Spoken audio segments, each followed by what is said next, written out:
More on the secret U.S. military operations targeting al-Qaeda in an increasingly unstable region, including a blog from Peter Bergen. And right here when we come back, 3 passengers from Flight 253, a husband and wife, who are raising a provocative question tonight. Did the suspect possibly have help getting onto this flight? In fact, did this man even have a passport?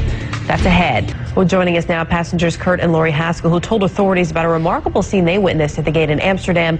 Also with us tonight is Rochelle Keatman, who was on board that flight as well with her family, including her newly adopted brother and sister from Ethiopia. Good to have all of you with us. Kurt, I want to start with you because you say you witnessed the suspect at the airport and you saw something that really made you sit up and take notice. Walk us through what you saw in Amsterdam. Sure. Lori and I were sitting near the boarding gate. Sitting on the floor, there weren't any seats to sit in. And I saw 2 men, and they caught my eye because they seemed to be an odd pair.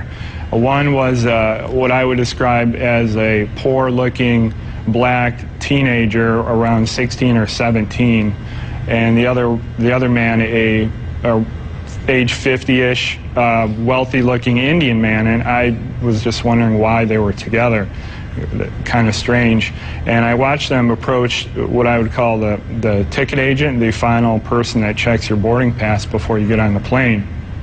And I could hear the entire conversation. The only person that spoke was the Indian man, and what he said was, this man needs to board the plane, but he doesn't have a passport. And the ticket agent responded, well, if he doesn't have a passport, he can't get on the plane.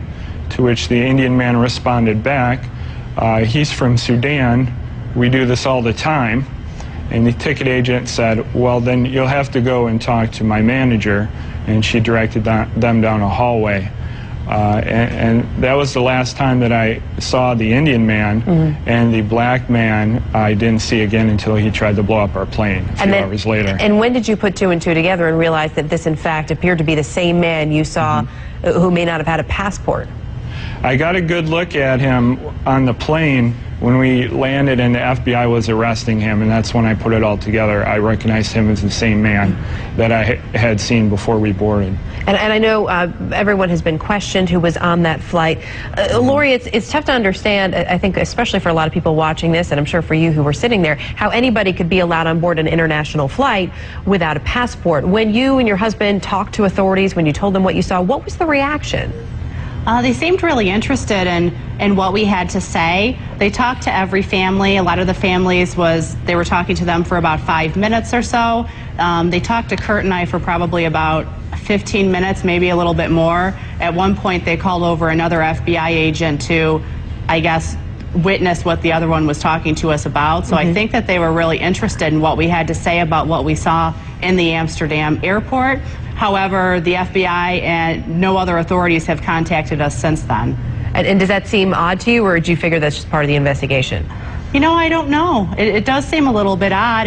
If my husband is the only one that noticed this happening, I would think that we would have been contacted for further questioning, especially now with all of the media that's been contacting us. It'll be interesting to see if they do contact you in the next few days, and we hope you'll let us know as well. In terms of security, though, Rochelle, I know you have said, and Kurt and Lori talked a little bit about this, but Rochelle, you've said that you thought the security was actually a little bit lax in Amsterdam. How so?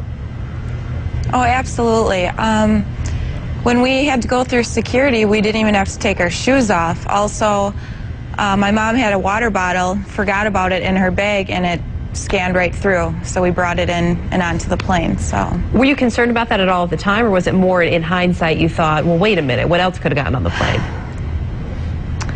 You know, I compared it to the airports here, and that wouldn't be allowed, but at the same time, you're just so eager to get home, you don't think about that right then. And especially for you traveling with your newly adopted siblings, obviously an exciting time for you and your family, but for these kids, I can only imagine how scary that must have been. You were at the rear of the plane, so you didn't actually see all this happening, but there's plenty of commotion. How did the kids handle it? Well, you know, our goal on the entire flight when this was occurring was to just not let these 2 children know what was going on. We agreed that we would just pretend that it was a big game, because these kids have been through so much in their lives that this just wasn't, they didn't need to know what was going on, so we turned it into, they don't speak English, and we turned it into more of a game and said, isn't this exciting? And we sang songs, and my dad and I and my mom, we all prayed together for safety, and that, you know, if we weren't going to make it, that these children would never know what was really going on. And we should point out, we're looking at some pictures of them there on the flight. That was actually the flight that got you to Amsterdam, not the flight from Amsterdam to Detroit. When all of this went down, I know that this man with the suspect was tackled pretty quickly by other passengers. Kurt and Lori, you were actually not too far, only a number of rows behind all of them. Was there anything else that you noticed or that stuck out about that incident, Kurt, as this man is being tackled? I think I'll let Lori answer that. When this was going on, I was more focused on the fire, and she witnessed more of the altercation between the terrorist and the passengers. And Lori, he seemed to be subdued pretty quickly.